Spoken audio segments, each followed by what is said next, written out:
Tu penses que tu es passé à autre chose, mais tu surveilles ses stories, tu analyses chaque mot de ses messages et tu ne crois plus personne. Ce n'est pas de la sagesse, c'est une blessure qui n'a pas encore cicatrisé. On confond souvent guérison et fermeture. On se dit « je ne souffre plus, donc je suis guéri ».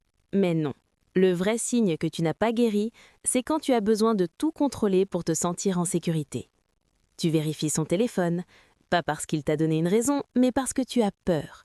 Tu devances la trahison, tu te protèges avant même qu'il soit question de danger.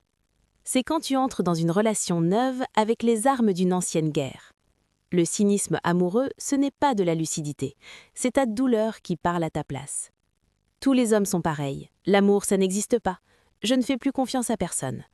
Ces phrases-là, ce sont des cicatrices mal refermées, et elles vont saboter chaque nouvelle relation avant même qu'elle commence.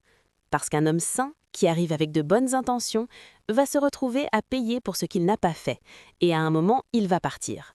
Et tu vas te dire que tu avais raison depuis le début. C'est un piège que tu t'es construit toi-même. Guérir, ce n'est pas oublier ce que tu as vécu, c'est choisir de ne plus laisser ce que tu as vécu décider à ta place. C'est la différence entre une femme blessée et une femme libérée. Si tu te reconnais dans cette vidéo, je veux que tu fasses une chose simple. Abonne-toi à cette chaîne. Parce que chaque semaine, je publie du contenu qui t'aide à comprendre ce que tu vis vraiment, à te reconstruire et à attirer un amour qui te correspond. Et si tu veux aller plus loin, le lien de notre chaîne WhatsApp est dans la description. Rejoins-nous. On est une communauté de femmes qui avancent, qui se posent les vraies questions et qui refusent de rester bloquées.